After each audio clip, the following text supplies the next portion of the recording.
Hello, Aquarius, Sun, Rising, Venus, Signs. Kamusta po kayo? Sana po nasa mabuti kayong kalagayan. Welcome back po sa Star Tarot. At kung bago kayo rito, welcome din po kayo. And please subscribe, like, share my videos. And leave me a comment po kung naka-resonate kayo. Thank you. So, yung first message po ninyo is for general life. And this is Two of Pentacles. Ayan. So, dito sa Two of Pentacles energy, multitasking kayo rito. Multitasking, marami kayong ginagawa, marami kayong pinagkakabalahan. You are looking into different kinds, no, of things sa buhay ninyo rito. Ang daming parang aligaga, no? May tendency na maging aligaga ngayon si Aquarius. Kaya this is an invitation para sa iyo na balansehin ninyo yung sarili ninyo, ibalansehin ninyo yung buhay ninyo, na dapat lahat ng areas of life, no, na aasikaso ninyo, natitignan ninyo. Kasi kapag may imbalance, no, bunga yan ng negligence, bunga yan ng lack of attention and time, no, sa ibang area of life ninyo. Kaya nagkakaroon ng problema. So, time management is key. Then, kailangan siguro na tignan ninyo, i-assess ninyo yung inyong sitwasyon. What are the things that you need to prioritize, no? Yung kung ano, yung kung kunyari, 80% ng time ninyo dapat meron kayong binibigay sa area na to kasi dito kayo dapat na bumawi, or ito yung kumbaga among all the all other areas of life ninyo, ito yung dapat na mas marami kayong oras. Pero that doesn't necessarily mean na mako-compromise na yung ibang area of life ninyo, na wala na kayong ibibigay ng oras sa kanila, no? Dapat may kanya-kanyang oras ang bawat bahagi ng buhay ninyo na matitignan nyo pa rin, maaasikaso nyo pa rin. Pagdating sa inyong money, career, and finances, we have King of Wands. Maganda to. Kasi si King of Wands, this is leadership energy. So, baka ang iba sa inyo, baka magiging leader. Baka mapopromote na kayo into a leadership role. Baka magiging manager na kayo, supervisor, lead, mga ganon. Pwede rin, no? Kasi si King of Wands din, may energy din ito ng entrepreneurship. Kaya po pwede ng iba sa inyo din magnenegosyo. You will be your own boss na din, no? So po pwedeng ganun din ang ganap dito. Or maybe, baka you will be dealing with a person of authority, no? Baka kayo ay may mga transactions ngayon sa mga higher ups, diba? Pwedeng may mga ganong ganap. So, good luck sa'yo. So, sa inyong relationships, we have the Fool. Ayan. The Fool is a new beginning energy. So, pwede na magsisimula kayo dito ng bagong love connection. Baka meron ditong romantic connection na mabubuo, may sisibol na bagong love relationship. So, pwedeng ganun ang ganap. Or, pwede rin na baka magle-level up na ang commitment ninyo from being boyfriend and girlfriend. Baka ngayon magpapakasal na kayo. Baka ngayon mag-aasawa na, magsasama na sa isang bubong, at or baka magsisimula na kayong mag-expand ng pamilya ninyo, no? Maybe you are going to start na mag-anak, no? Magbuo na ng sarili ninyong pamilya by having children. So, pwede na may mga ganon ganap. Or, pwede rin, no? Na kung nanggagaling kayo rito sa isang rough patch, no, sa inyong relasyon, maybe you're going to give your person or your relationship itself another chance, no, another shot, kung baga. So, tingnan natin kung ano ba mga messages ninyo. But before that, I would like to say thank you for supporting my channel. Thank you for subscribing. And if you haven't subscribed yet, subscribe na po kayo. Thank you. At salamat din sa mga nagbibigay ng donasyon through Super Thanks. Maraming salamat din sa mga hindi nag-skip ng ads. At kung interested din po kayo na mag-member sa channel ko, please look it up. Okay? Thank you. So, yung Two of Pentacles ninyo is being clarified by Seven of Pentacles. So, maganda to kasi kung ano yung in-expect ninyong bunga ng inyong pagsisikap, yan ay maaaring inihahanda na sa inyo ng universe, no? There is a promise of success dito, no?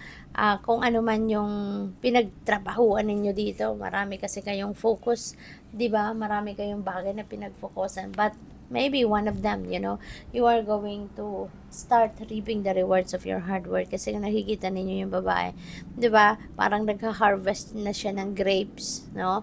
So, pwedeng may mga small successes na kayong makakamit sa ngayon, may mga makukuha na kayong mga bunga ng inyong pagsisikap, although hindi pa to yung big time talaga, no? But at least, no, meron na kayong makukuha na bunga ng inyong pagsisikap dito, unti-unti, no? We have 9 of Cups and we have 9 of Pentacles. So, napakaganda, no? So, yung kasipagan ninyo is going to pay off, no?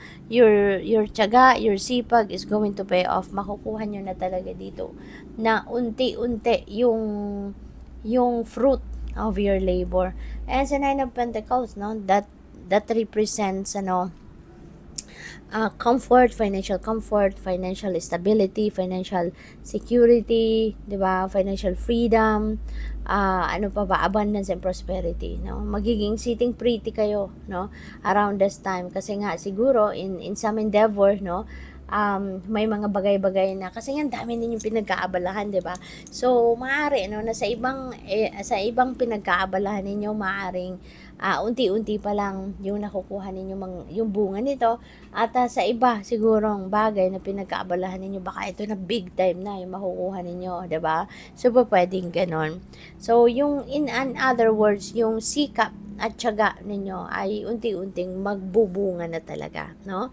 At mai-enjoy nyo na yon.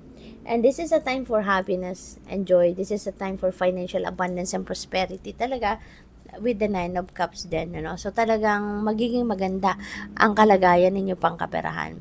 And wish fulfillment, no? Energy din ito, kaya may mga wishes din kayo dito na magka-come to fruition. Kaya, congrats sa inyo. With the King of Wands, meron tayong Ace of Swords. So, mas marami pa kayong ideas ngayon, no? Mas marami pa kayong ideas, mas marami pa kayong matututunan sa ngayon. Maaring you were also doing research, even if isa na kayong manager, isa na kayong boss, di ba? Maybe may mga ginagawa pa rin kayong research kasi siguro may inaalam kayo kasi nga baka magpuput up din kayo na sarili ninyong negosyo despite na nasa mataas na posisyon na kayo sa inyong trabaho, baka gusto pa rin ninyo na magkaroon din kayo ng sarili ninyong negosyo, and maybe you want to run your own business, diba? So, pwedeng ganun. Kaya maraming impormasyon, balita na pwedeng makuha kayo sa ngayon. Dahil, siguro nare-research nyo talaga yan. And with the Fool, meron tayong 10 of Swords. So, the Fool is a new beginning energy. 10 of Swords is also an ending and beginning. So, handa na kayong magsimula ng bagong ganap sa buhay ninyo rito, no, pagdating sa relationship. Pwedeng meron kayo ritong kasi si 10 of Swords, pwedeng may pinagdaanan kayong mahirap na sitwasyon dito sa inyong relasyon. Pwedeng naloko kayo, pwedeng na-betray kayo, na-cheat kayo, napagsinungalingan kayo, no? You were frustrated, disappointment sa person ninyo rito in the past, but for the longest time, nahirapan na kayo rito. Ayan, gumapang na kayo sa hirap, sa sama ng loob, sa sakit ng kalooban. Kasi, syempre, mahal ninyo to sa buhay, na nakagawa ng panloloko sa inyo, or kung ano man ang ginawa niyang hindi maganda, na talagang ang lakas ng tama sa'yo, no? To the extent na yan, nakadapa na kayo, no? So, sobrang hirap ng naramdaman ninyo rito. Stabbed in the back energy ito, kaya pwedeng na-traidor kayo, no? Na-traidor kayo rito, Aquarius. But ngayon, no, the sun is shining, no, sa buhay ninyo. The sun is shedding its light onto your love life, no? At maaring ngayon, yung the Fool na to, yung sisimulan ninyong bagong ganap dito sa buhay ninyo, pwedeng kasama mo pa rin yung person na ito, no? Kasi baka mapapatawad mo pa siya, baka bibigyan mo pa rin ito ng pagkakataon na person mo na magbago or makabawi sa'yo, something like that. Or, para sa iba sa inyo, baka you're going to start your new life rito na hindi mo nakasama yung person mo, no? Na pwedeng babangon ka na, you're going to bounce back in your life, you're going to start a new life sa ngayon na hindi mo na siya kasama. no? So, depende yan sa inyong sitwasyon, ano? Just take as it resonates, okay? But ngayon, ang maganda, handa ka ng bumangon. Handa ka na may acceptance ka na dyan, may pagpapatawad ka na dyan, kaya magsisimula ka na ng bagong buhay on a clean slate. So, tignan natin kung ano pa yung inyong final message. We have launching your journey. Ayan. So, may travel. Baka mamamasyal muna kayo. Meron naman kayong pera, 'di ba? The fruit of your labor ay nandito na, i-enjoy mo na, kaya pa pwede na ang travel na to could be related to that, no? Naghirap kayo, nagtiyaga kayo, ngayong deserve nyo naman na i-enjoy yung pera ninyo. Deserve nyo naman na i-enjoy yung fruit of your labor.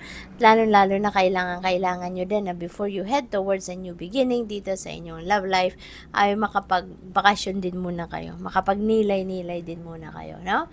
Good luck. Thank you for watching. Love and light. Namaste.